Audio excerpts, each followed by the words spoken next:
Somewhere right now, a number is changing, not dollars, not thousands, not even millions. A number so large that if you tried to spend it, $1 every single second, it would outlive you. It would outlive your kids. It would still be going when your great grandchildren are dead. That number belongs to one person. Today, you are that person. This is your life as the wealthiest man in the world. Level 1. You are a nobody. Not in the cruel sense, in the mathematical sense. Net worth, negative. You owe more than you own. Your bank app doesn't even bother sending notifications anymore because there's nothing left to notify you about. You wake up in a room you're renting from a stranger you met on a classified site. The ceiling has a water stain shaped like a country you'll never visit. Your phone screen is cracked in the corner, right where your thumb goes. You have one thing nobody can see, an idea. A stupid, obsessive, 3 in the morning idea that you can't put down. Everyone who's heard it has laughed. Your family thinks you should get a real job. Your friends have stopped asking about it, the way people stop asking about a wound that isn't healing. You go to work at a job that pays you just enough to survive and not 1 cent more. Because that's the point. That's always the point. A job that pays exactly enough to keep you tired and never enough to make you free, but at night, in that room, under that water stain, you build. Line by line, sketch by sketch, dollar by dollar. You don't know it yet, but you are standing at the only fork in the road that will ever matter.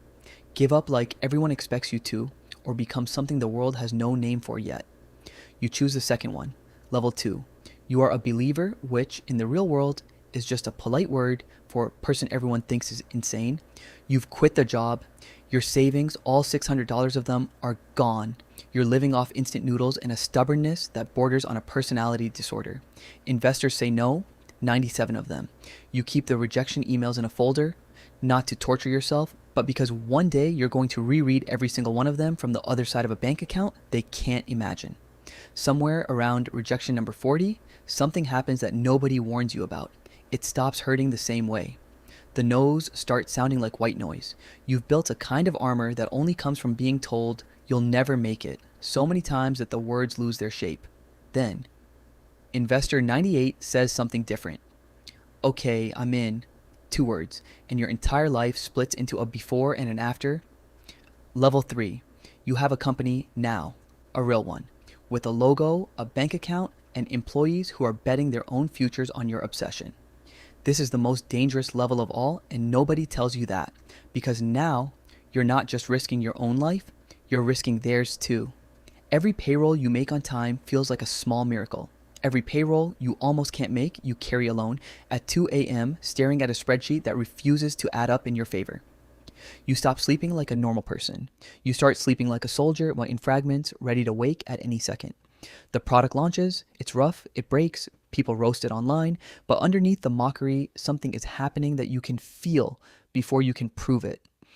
People are starting to need what you built. Need is more valuable than love. Love can leave. Need pays invoices. Level 4, you are no longer that guy with the weird idea. You are a disruptor, in a word the same people who once laughed at you now use in interviews about you. Your company isn't just surviving anymore, it's eating. Competitors that ignored you are suddenly studying you. Competitors that mocked you are suddenly copying you. You cross your first million. You don't feel the way you thought you would. There's no fireworks moment. Just a quiet, strange calm. The first time in years your chest doesn't feel like it's being squeezed. But wealth at this level is a rumor more than a reality. It's on paper. It's in shares. It's in valuations that can vanish overnight if you make one wrong move in one wrong meeting. You learn the cruelest lesson of this level fast. The more you have, the more you have to lose. And the more people there are lining up quietly to take it from you. Level 5. One company becomes 2. 2 becomes 5. You stop being a founder and become something harder to define. An empire builder. You wake up and the first thing you do isn't check your phone, it's check the world, currency markets, supply chains, a war on the other side of the planet that 3 years ago wouldn't have affected your life at all. Now it moves your number by 9 figures before you've had coffee. You fly private now, not because you love luxury, but because you've done the math.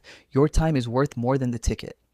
Every hour in an airport line is an hour someone in your position simply cannot afford to lose. People treat you differently. Rooms go quiet when you walk in. Old friends start asking for things. Strangers act like they know you. You start to understand a loneliness that has nothing to do with being alone. You're surrounded, constantly, and somehow it's quieter than that room with the water-stained ceiling ever was. Level 6. You're not just rich now, you're known. Your name is a headline generator. Everything you say moves markets, moves opinions, moves millions of people who have never met you and never will. Half the world thinks you're a genius. The other half thinks you're a villain. Both halves are talking about you at the same time, which you realize uncomfortably is exactly what built the empire in the first place. You have security now. Real security. Not because you asked for it, but because your net worth makes you a target in ways that have nothing to do with money and everything to do with what money represents to people who don't have it. You get invited to rooms that decide things, real things, things that affect countries. You sit at tables where your opinion outweighs some government's entire budgets. It's intoxicating. It's also terrifying because you slowly understand. At this level, there is no one left above you to tell you no. That's when you find out the hardest truth of extreme wealth. The danger was never running out of money. The danger was running out of people who'll tell you the truth. Level 7. The top. The number so large it stopped being real to you months ago. You are officially the wealthiest man alive. You could buy almost anything on earth, islands, airlines, elections. If you were reckless enough to try, you could end certain diseases with a signature. You could also, with one bad decision, crash markets that feed families you'll never meet.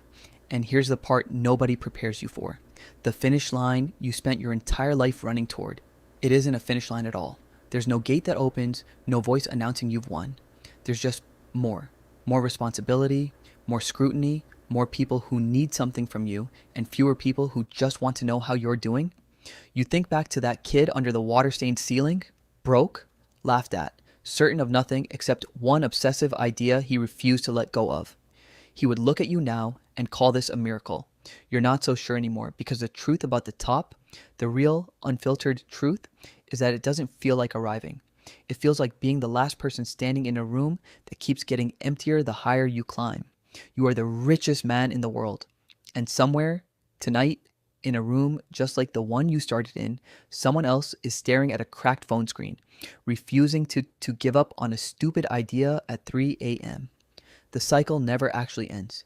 It just changes whose turn it is.